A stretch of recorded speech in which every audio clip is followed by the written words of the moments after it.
What's up guys, Lucas Gilbert here. We're back with another episode of Back on the Bump. I believe this is week 3 or episode 3 if you will. This week's been a bit chaotic to be honest with you. This week we were traveling, so spring training ended. We left Arizona and headed to San Diego and LA. Those are two of my favorite places to play, honestly. San Diego is my second favorite stadium behind Coors, and then LA is a great atmosphere, usually a good team.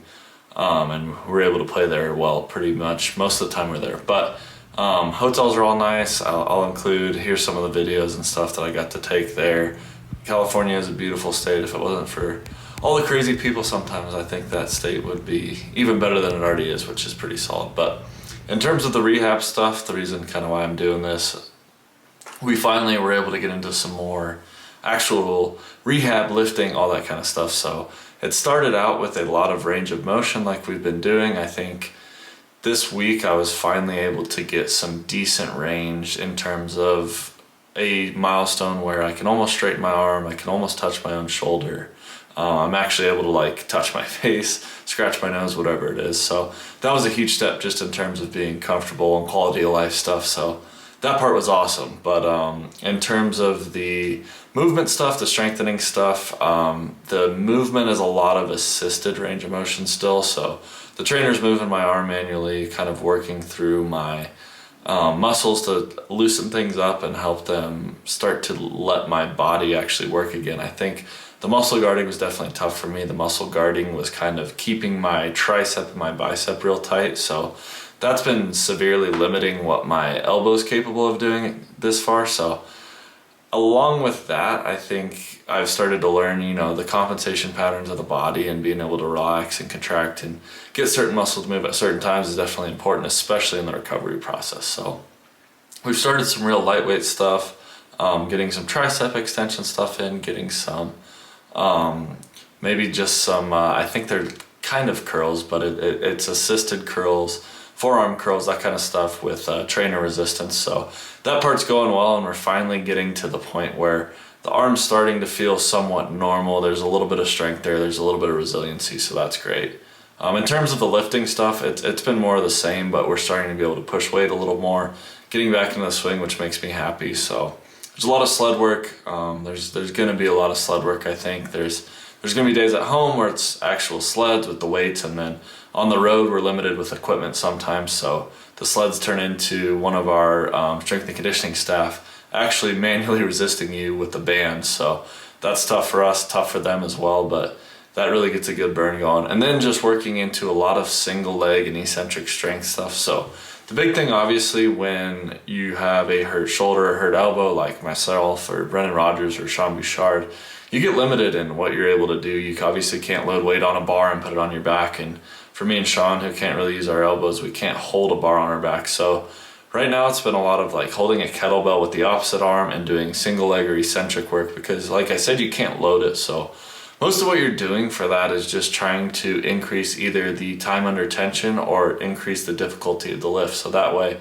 you're able to actually get something out of it. Even though I think realistically I've been using anywhere from 25 to 45 pound kettlebells, and it gets to be a lot. So most of the lift right now it's going to be like single leg squats, kind of side lunge squats, RDL, single leg RDL, glute bridge, that kind of stuff. A lot of lunges. So everybody hates lunges, but I've been noticing so far it is getting a good burn, and I definitely am starting to notice a difference. Body composition wise, I think I alluded to it on my TikTok a little bit, but post-surgery I kind of got fat because A, you retain a lot of fluid after an operation, B, I wasn't able to do any lifting stuff, and then C, when you're kind of depressed and bored, you just eat food. So I got a little fat, so we've been kind of taking care of that. I got on a pretty specific diet, so that part's been cool, but the diet stuff is definitely hard. There's definitely some science to it.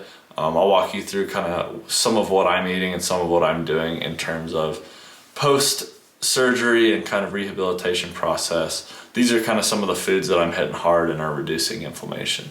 So as you guys see with a lot of these foods and a lot of these meals, they're very basic. There's not a whole lot of different sauces or whatever. I think a lot of it's just trying to get general macro content, and for me, eating clean is a big part of that, and I think that's a huge part of recovery too, because your body's really fighting when you're going through the rehabilitation process. So anything I can do to help it out is huge in my opinion for, recovering from Tommy John or any injury like that. I'd like to give my body every fair chance to rehab as good as possible. So like for the breakfast, you see a lot of these items on there. It's fairly simple, and it's a lot of stuff you already think of, but it's a good balance of, the eggs, the meat, the oatmeal, whatever my carbohydrate's going to be. And then the supplements are one thing that I like to get into, because the supplements aren't necessarily anything that's going to replace a meal, right? And you can see on there, none of it's designed to replace a meal, but most of what the supplements are doing is, like their name says, supplementing the meals. So for breakfast, a lot of the supplements that I'm going to be taking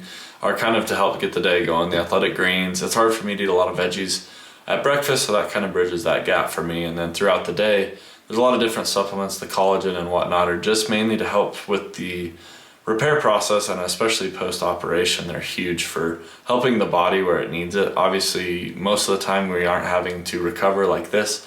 We aren't usually having surgery, so this is kind of a big deal for the body, and it's a big deal for the body to start to recover and adapt to the new circumstances. So the collagen and stuff's huge. And then getting into the lunch, the big thing's going to be portion sizes. I'm trying to get a good balance of obviously the carbs, the protein, and then the healthy fats. And then dinner's easy because when I'm at the field, the chefs do a great job. Chef Tyler's awesome with us, but even on the road they do a good job. I'm able to usually get like some sort of steak, some sort of potato, some sort of veggie, which is great.